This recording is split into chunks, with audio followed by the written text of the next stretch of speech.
What's up, everybody? This is Dr. Nick with Leverage Media, and welcome to another episode of Path to a Million podcast. I am here with my new friend, Dr. Rich Day of Lifestyle Practice Builders, and I'm excited to have him on to especially talk about how to launch your practice the right way. So, Dr. Rich, say hello to all of the people.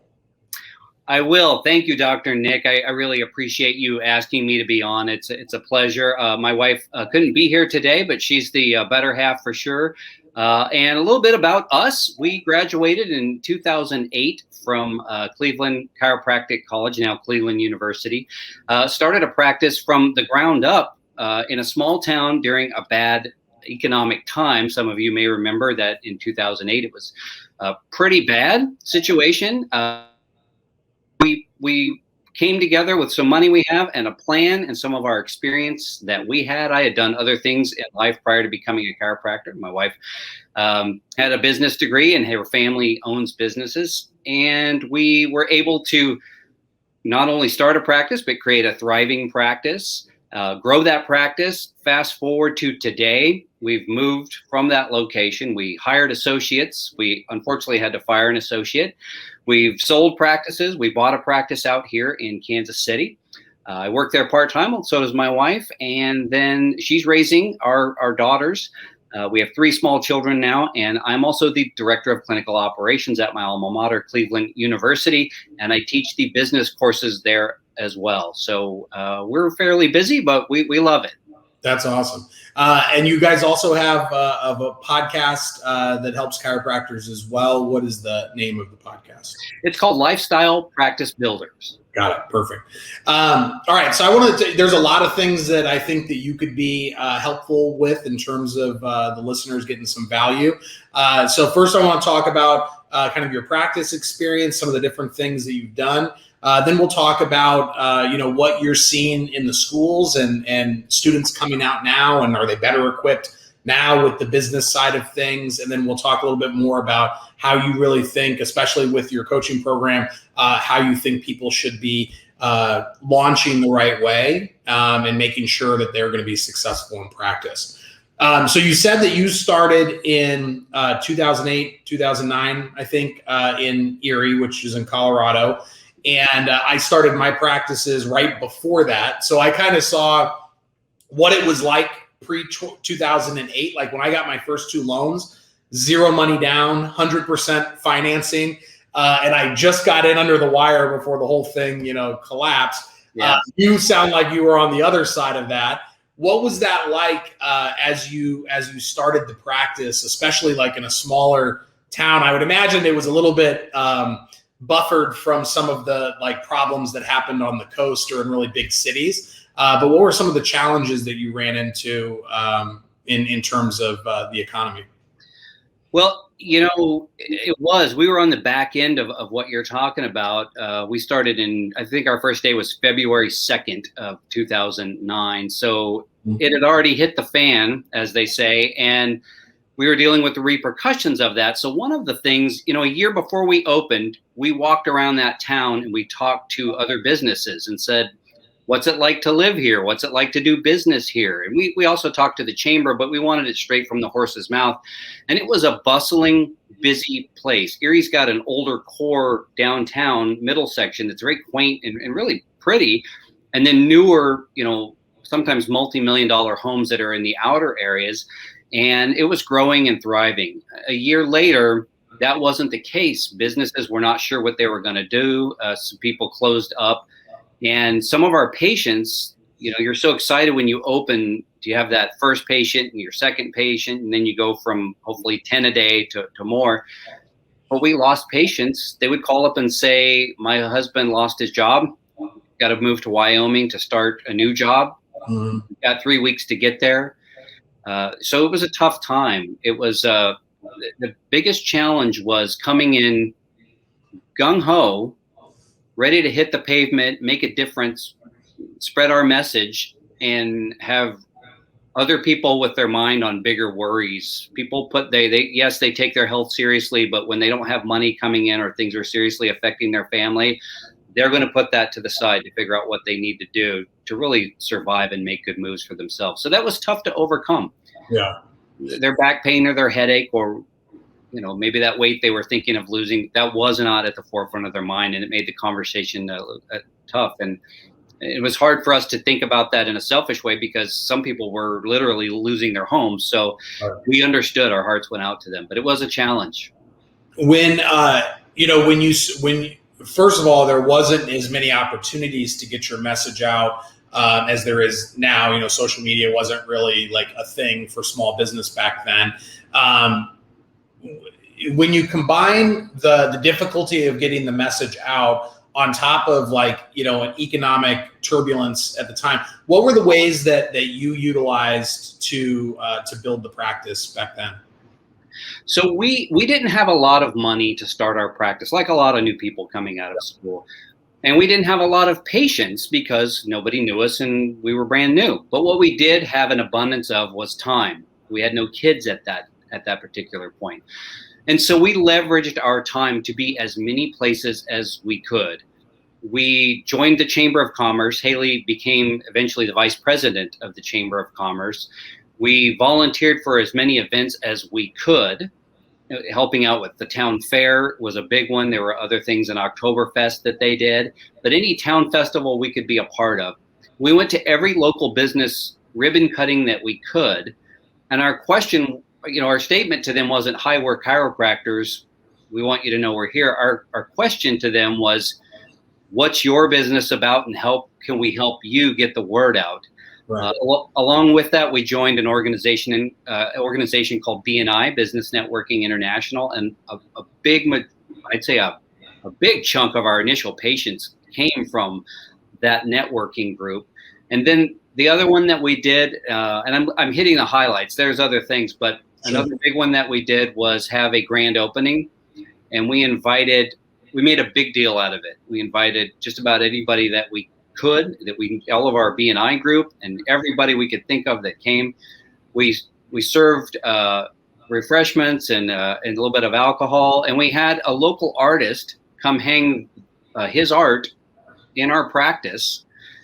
And we told him, "We'll give you all the proceeds of whatever you sell." Well, he treated this as a gallery opening, and he invited a bunch of people to the grand opening. And we ended up getting new patient visits that evening. And in fact, I think it just went to 7 o'clock or something like that, but people stayed around till 8:30 at night, just hanging out and chatting. And after being in business for a while and understanding the value of how many dollars it takes usually to get someone in, hit my microphone, in your practice, the fact that we were just basically throwing a party and had that many people come in and see us and meet us, it was a big deal. So a little bit of a lot is yeah.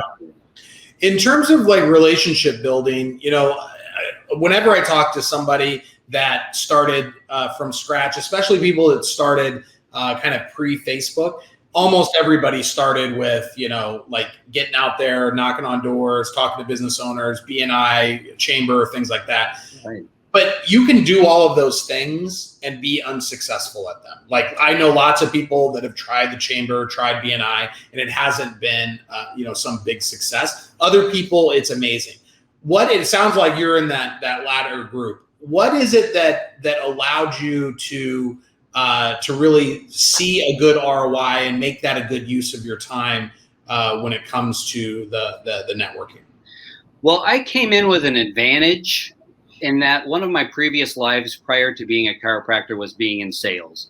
And so what you learn is the ability to talk to people, and especially about themselves. And somebody famous at some point said, treat everyone as if they're wearing, I think it was the person who started Mary Kay, but she said, treat everyone as if they have an invisible sign on their forehead that says, "What's in it for me?" And so what you do is you have a conversation to people about their favorite subject, which is themselves. And any time that I engaged with people in any setting, it was about them. Tell me about you. Tell me about your vacation. Tell me about your business. And I've looked into this since then, and the reasoning that psychologists will do studies, but people actually have a higher perception of that person if that person was asking them questions about them. The more you talk about yourself, the lower their perception was. So I think, at least for us, it's hard to people say they have the gift of gab. Well, it is a gift, but you can also learn how to communicate with people in an effective manner that, in fact, psychologists say that the other person comes away thinking, what a great guy that guy was. I love talking with him. When in fact, that person was a great listener. Yeah. Yeah. I couldn't agree more. I have seen so many people that have been successful literally just from just being interested in other people. And it always ends up coming back, tenfold whenever they're really good at that. So let's talk a little bit about, you guys decided to leave Colorado and go back to Kansas. I think you said your wife's family was from there. Right. When you left, though, you didn't sell the practice. Like, you put an associate in there and were managing that from afar. How long did you do that process? We did that from 2014 until 2019, I would say. Okay. So yeah, good chunk of time. And so the distance from Kansas City to the Denver area is about 9 hours. Mm-hmm. And one of the hiccups that became hard to manage is really, if someone one day isn't there, I can't jump on a plane right away and go take care of everybody out there. Yeah. And so managing from that distance for us it was doable, but the stresses involved with that over time. At a certain point, we thought, let's go ahead and sell this and focus on what we're doing here. Yeah, I had that with my original office. Was kind of similar to where it was in a small town. I opened up a second office that was bigger, and I was always that was only 25 minutes away. Mm-hmm. And I had one time where a guy he called me and he was just like, hey, just so you know, I'm not gonna be coming in tomorrow or any day after that. And so I was right back into the mix, and that was hard to deal with 25 minutes away, let alone in a different state and 9 hours away. So I can feel you there. What was it that caused you to put an associate in there and manage it from afar versus just selling it outright when you guys left? Well, we had put our heart and soul into it. And I think anyone who started a business of any kind, whether it's a chiropractic practice or a donut shop, when you pour your life into something, it's your baby. Mm-hmm. And we cared deeply for not only our business, but the practice members who were part of the success of that business. And we got to know their families, and you care for them. And we didn't want to just dump it off to anyone. Part of it also was our timeline. There was some urgency to us leaving, and we didn't want to have to just sell it to whoever came along, the highest bidder, and not make sure that everyone was taken care of. So what we thought is, we'll keep the practice, train someone to will shadow us and basically take over and practice in our style and do things the way that we want. And I think eventually, had we kept it, we may have turned it into a franchise model. Mm-hmm. And that seems to be a better way of doing things. That way there's some ownership. That person that works there has a stake in it as well, even though they are working your particular system. But we decided to sell it instead and focus on, again, other things that we're working on. So what was, because there's probably a lot of people listening that maybe are thinking about opening a second practice. Like, a lot of times what I see especially with successful doctors is they get their practice started, but in the meantime they've built it up, but in the meantime they've moved 30 or 45 minutes away, and so they're tired of commuting back and forth. So either they're gonna open up a practice closer to home and try to build that up again and have somebody run the original office, or vice versa, they're starting to want to open up satellite clinics. But either way, I'm a big proponent of if you're gonna do that, do it with someone being responsible for one of the offices, not you doing both. What would you say to somebody that was thinking about doing that and was going to need to be managing from afar, even if it's 30 or 45 minutes away? What would have been some things that you could have done in the beginning to maybe make that as a little bit more successful than what it was? Well, one of the things we did have from the beginning, and this was part of what led us to selling it when we did, was we had someone there who was an office manager she acted as our eyes and ears. She was our CA, and she also did massages as well. And so she was there to make sure things were being done the way that we wanted them to be done. And when she left, we didn't have that anymore. Mm-hmm. We didn't have that link or that bridge between us and the associate that was there. So I would say having someone in that capacity, yes, it's someone else on the payroll. Yeah. So maybe do it yourself if you can manage it, and the distance makes sense between, like you said, it was 25 minutes for you to do that job. But at some point, I think you need a territory manager or someone to float between the locations and ensure that things are being done the way that you need them to be done. Unless it can be you and you enjoy that. Yeah. There's only so many hours in a day. And again, depending on how spread out the offices are, it might be something that you find that you don't want, not worth your time, Yeah. Yeah. So when you guys moved to Kansas, you bought a practice, but it didn't really have, sounds like it was pretty much just an equipment sale, and you guys were starting from scratch again. Right. What did you do differently this time than you did when you were in Colorado? What did you find success in this time? Yeah, so interesting history in this practice. It was one time, a burgeoning practice. Then that doctor sold to another doctor. That other doctor brought in a few different independent contractors, and it was a very, very busy practice again.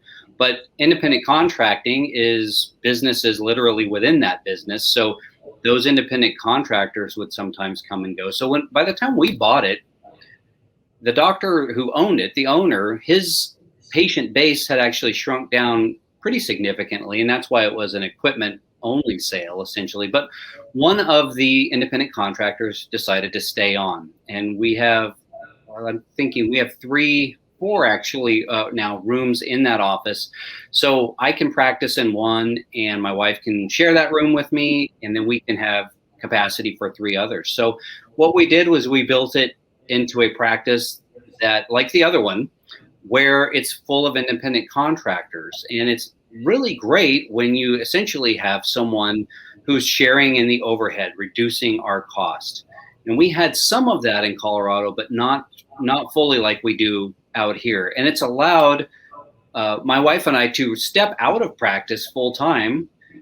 We do other things. Like I said at the top, I work at Cleveland University. I run that clinic there. So there's other ways that we're working in the profession and doing things, but we don't have to be physically tied to the practice. And one of the things that's really nice about that is that we are, when you look at practicing and really doing anything for money, you're trading dollars for time.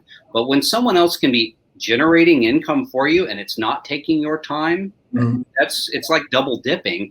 And so we set it up more on that model. There are other people there bringing in income, helping to pay bills, but we don't physically, it's not our hands that are providing all of the care and making that happen. So we really like it. And like we said, like I said, my wife is part-time, but when our kids, this year it's going to happen. It was supposed to last year because of COVID, but it didn't happen.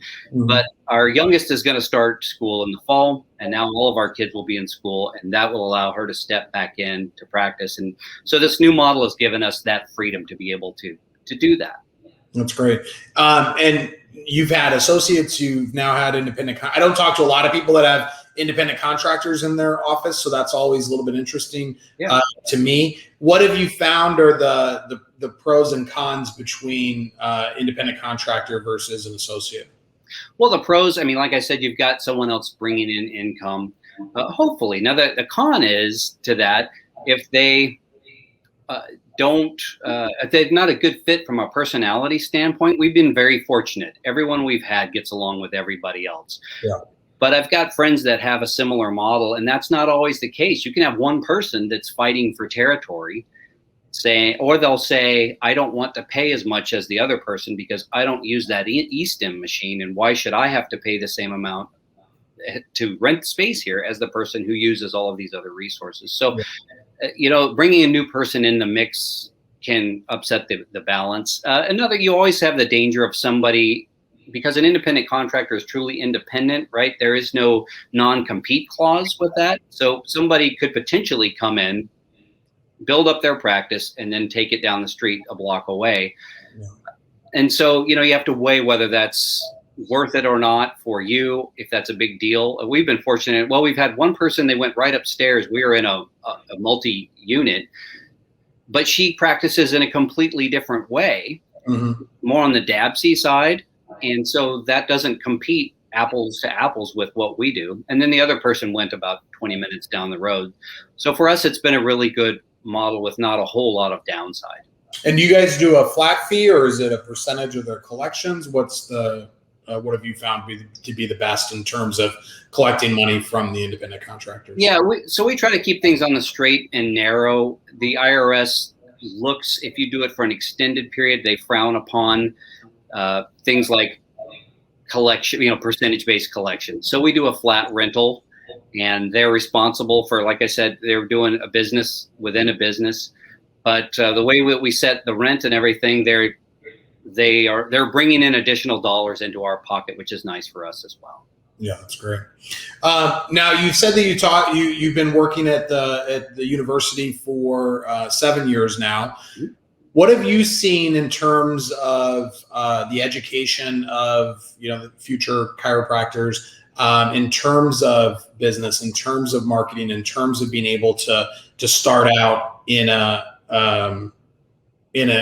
proper way when they do start their practice, or have you not seen a lot of change at all?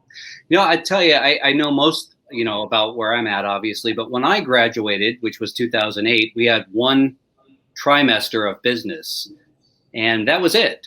And now at Cleveland, there's a business 1, 2, 3, and 4. There's also a communications class, which teaches people how to set up a resume, participate in a job interview, create a website. That's part of one of their assignments are. So I think, especially at the school I'm at, it is vastly improved. There's billing and coding knowledge that is there as well, compliance that was never part of anything. And Haley and I recently spoke at Palmer, Florida, and they're I don't think they have any business classes. Theirs is strictly voluntary after-hours seminars. But when we spoke there must have been 30 or 40 people that came after a busy day of classes. This was, I think, on a Thursday or Friday, and stayed from 4 o'clock to 7 o'clock. So people were engaged in it and interested to get the material. And we were part of a program that Palmer, Florida provides, where they bring in speakers from all over to address different aspects of owning a business. So my feeling is that it's improved probably in the last 10 years, but I don't know if that's across the board, but it certainly is in some of these other schools that I talked to and that we've spoken at. Because you teach some or all of the business classes, what do you focus on? What do you think that I guess like new graduates really need to be focused on around the business side of it? I would say you need to be focused on, well, there's so much, but if I had to boil it down, you need to figure out the kind of doctor you want to be. That's going to inform the kind of patient you want to treat. There's a saying that I heard in chiropractic, and it's probably pretty old, but it's, you got a spine in your mind. And so I'll talk to students about, well, who do you want to treat? Who's your avatar? Who's your ideal patient? And they'll just say, everyone. Everyone has a spine and deserves to be treated. But I get what they're saying, but what it turns out is that that's just not true when it comes to marketing. For example, are you targeting the patient that lives 100 miles away? Probably not, because that would be a waste of your time. Right. Are you targeting the patient that is not going to pay their bills or show up for appointments? No, they have a spine, but they maybe aren't your ideal patient. And these are extreme examples, but I just say that because there is much like dating, there's someone for you and someone not for you. And the same is true with patients. So you have to know thyself. You have to understand who you are and the type of practitioner you want to be. And a lot of students don't. They haven't put thought into that, right? There's boards, OSCE exams, final exams, you name it. Yeah. Somewhere along there, you need to figure out the type of practitioner you're going to be so that you can attract the right type of patient for you. And then you're not marketing to everyone. You're just zeroing in on that group of patients who really are into the message and the way that you're going to take care of them. Yeah, especially when you have a limited, you don't have unlimited assets or, a marketing budget. So when you do have a limited amount of money to be spending on who you want to attract, you should be pouring all of that money into attracting the person that you're hoping to serve. So I'm totally with you on that. Yeah. What do you think in terms? Well, this is interesting because I just learned this last week. A friend of mine was buying a second practice, and he said that when he talked to his banker, the banker was just like, "We are not making loans to any like chiropractor, small business type of businesses unless you have assets to lots of assets to cover the value of the loan, or if you have like 40% to put down." I would imagine most kids coming out of school do not have those the ability to do that. Do you find that more students are wanting to start their own right now, or more wanting to find associateships? Like, what's your sense of it as people come out? So the group I am with right now, I'm actually with a couple of groups of students. I would say it skews more towards associate. I think because of what's happened with COVID, the uncertainty and the difficulty in getting loans and things like that, there's a leaning towards the associate model more than I've seen before. And I don't not model, but they want to become an employee, not an owner. Yeah. And we find that that's typically for two reasons, and both of them are that they're similar. They don't feel confident in their clinical skills, and they don't feel confident in their business skills. It's usually both of those, but it can sometimes just be one or the other. And I think right now there's sort of a cautious attitude, which is, okay, I may have taken that chance and started right out of the gate before, but given the way things are, maybe it's a safer bet to go make a little money, get a little experience, brush up on my clinical skills and business, and then venture out on my own when things have settled down a bit. So there's a lot of owners that are probably listening to this that are wanting to get associates into the practice. What would you give them in terms of advice on how to attract that great associate? One of the things that we see a lot is that the hiring doctor is more interested in selling the associate on why they're a good practice or a good place to work, when in fact I think they should be spending a little more time really picking the right associate. And I base this on feedback from students who have gone out and interviewed and come and told me about how the process went. I would say, and it's kind of a blunt statement, but interviewing doctors, don't talk too much. Ask really good questions. And then just like, I talked about a moment ago, getting clear on the type of practitioner you want to be very clear on the type of associate you want and the reasons you want them. Is it so that you can have more time, maybe step back from practice, and this person's going to come in and take care of some of your patients? Then you really need to interview for someone who's going to be a really good clone of you. Is it for someone to go out out and market, and you really want a marketer? Or is it a second set of hands? You've got so many people coming in the doors that you just can't even keep up and take care of the new patient exams. So all of these are maybe not be the same. Who can do all of these things, fantastic, but get clear on what it is you're looking for, and then make sure you're asking the right questions and getting that right person in the door. I think, employment laws, yeah, there's contracts, but wrongful termination and all that is still a thing. It's much easier to hire the right person than to, after the fact, try to get rid of the wrong person. Yeah. When students come back to you, I'm sure they give you the horror stories of the interview process. Have you heard any great stories of what's been a really good experience for them or what they've liked? Yeah, I have. We had one the other day. Someone went to an office that has about 5 different associates in it. One of the things we always want to make sure that when we're advising students, if they're shadowing and considering working there, we want to make sure that what they are doing looks correct based on what they think. Now, when I say that, I don't mean they're going to go there and tell the doctor you're doing things wrong, but they're going to go there. What I'm talking about is billing, coding, compliance. And maybe they don't always see that, but we always tell them, what are they doing there? How many types of things did you see happen? Did you get a chance to shadow the front desk? Did you get a chance to talk to the staff a little bit? What was the doctor's demeanor with the patient and approach to patient care? And we had someone the other day that came in and just had firing on all cylinders. The patients loved the care.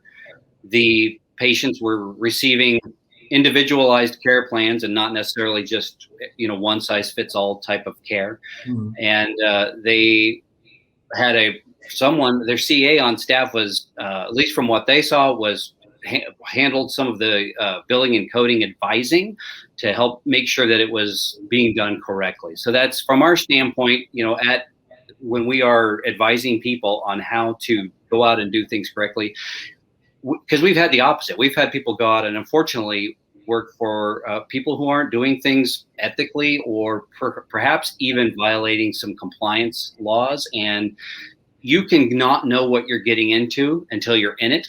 And unfortunately, there are no guarantees, but sometimes there might be some things that you can look out for, or at least overhear conversations that get you thinking and help to keep you out of trouble.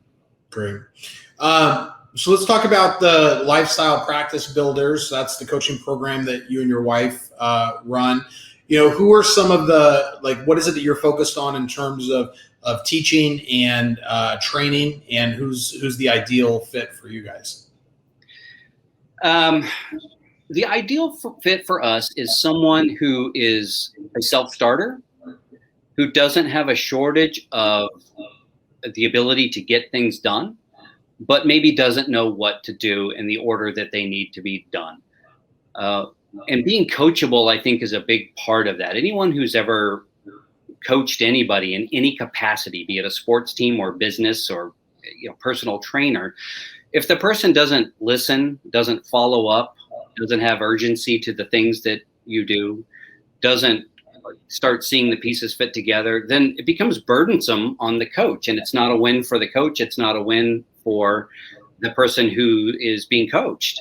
And so part of what we do is we look for somebody who's really, we do assessments up front to see where people are at, what they're doing that's working, what their level of knowledge is, and then help provide them guidance so that they can, figure it out for themselves. We aren't hand holders, although we do provide personalized assistance, but we have a lot of materials that we've put together that are self-guided, that people can go through, follow the steps, follow the instructions, and create a path for themselves. But before we started talking, you had mentioned how, building a practice is similar to building a home. And that it may seem like magic to you, but if you have a system, if you have a plan in place, that someone who's done it 100 times before, that, it's just kind of like hitting the fast forward button on a lot of these things that, there's no reason for every single one of us to have to reinvent the wheel. So can you talk a little bit about that? Yeah. So there are things that seem mysterious when you don't know about them. And so an example would be building a home. I don't know a whole lot about that, until you go through the process or you talk to somebody who does it. And it starts out with an architect who draws up drawings, and then those get approved by the city, and you get permits. They pull permits. You get a general contractor, and the contractor gets a plumber and an electrician, and someone does studs. And this thing that seemed like an impossible, mystery, like I said, is actually a very systematic process. And when you learn about them, you go, oh, well, of course you would need drawings that, where we have weight-bearing loads and we don't want walls falling on people. And of course you would need an electrician who understands how electricity works and how that needs to be put together. So there are processes out there. There are ways of doing things. It's just from the outside, and especially being overwhelmed as a student, right? You have so much on your plate. You've got OSCEs and boards and final exams and all of that, trying to get through clinic to hit all of those requirements to graduate. And business, unless you've got previous experience, the hat that you have to wear of a business person is something you haven't thought about or focused on. So it may be a mystery. And breaking those, that's what we do, is we break it down into the steps and the pieces, because they are actually doable. They aren't mysterious.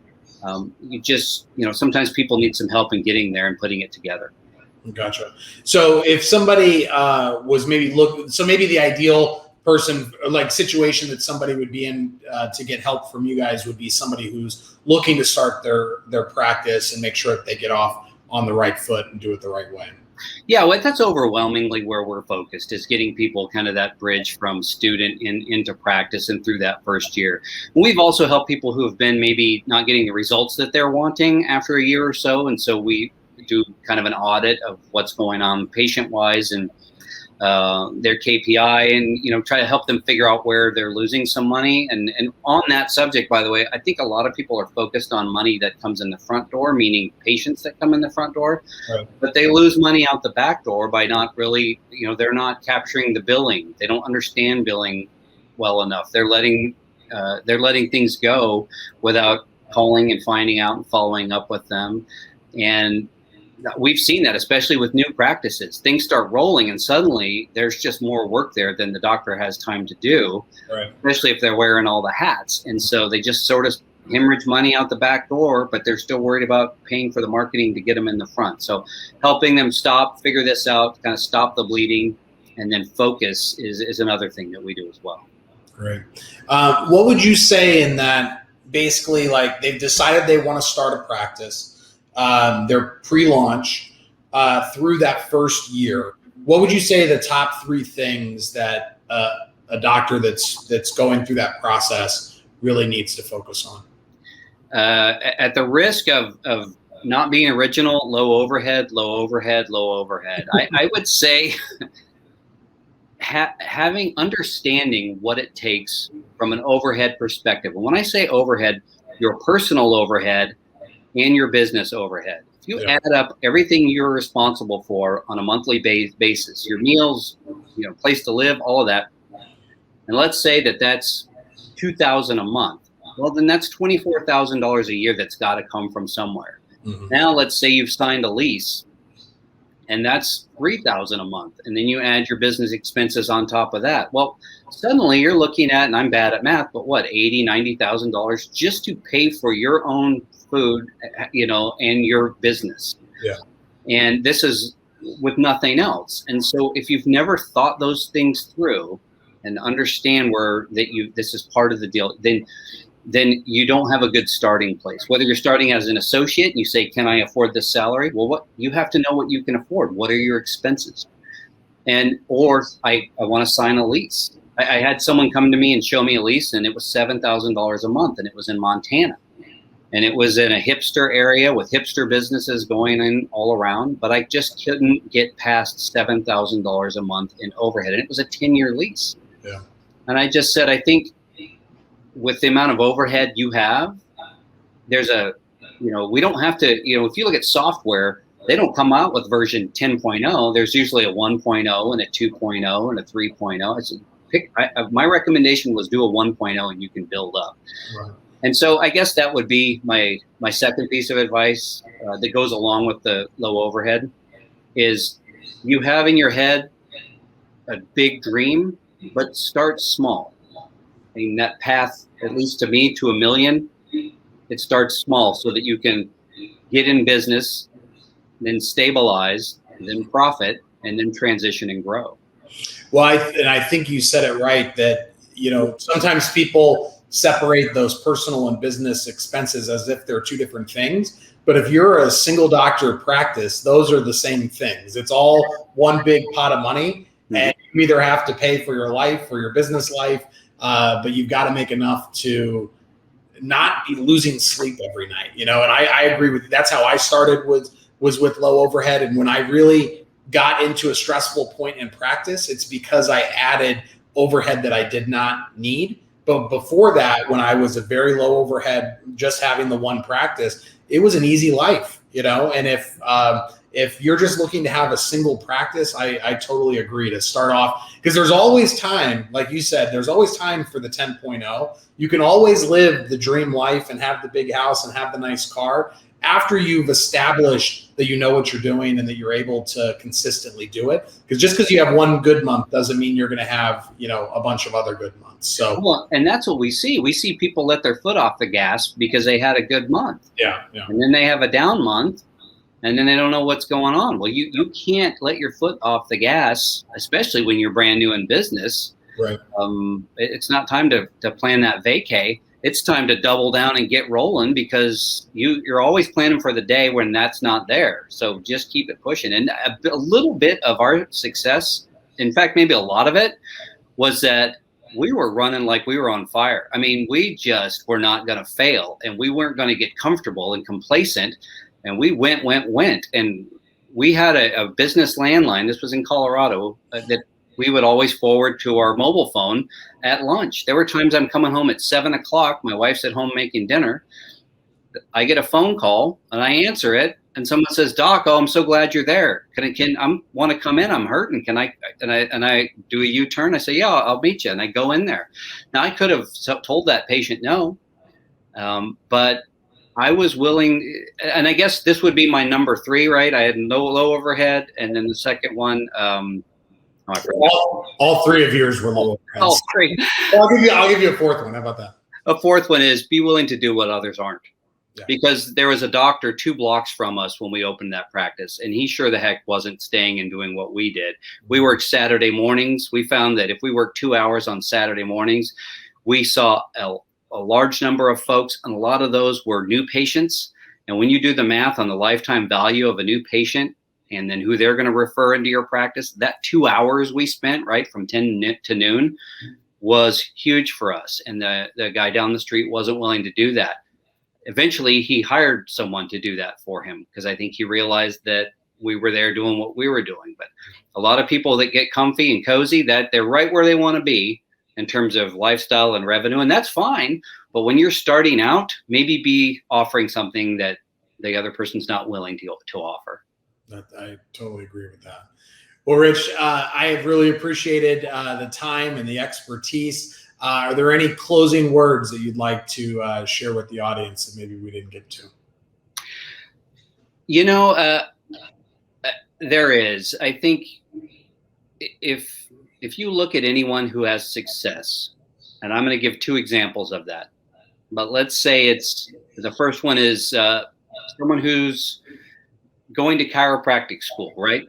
The person who runs that school or the committee or whatever it is, they have a plan for you to succeed. Mm-hmm. They're going to tell you every day where you're going to be, what you're expected to do to get through the program and earn that degree at the end of the road.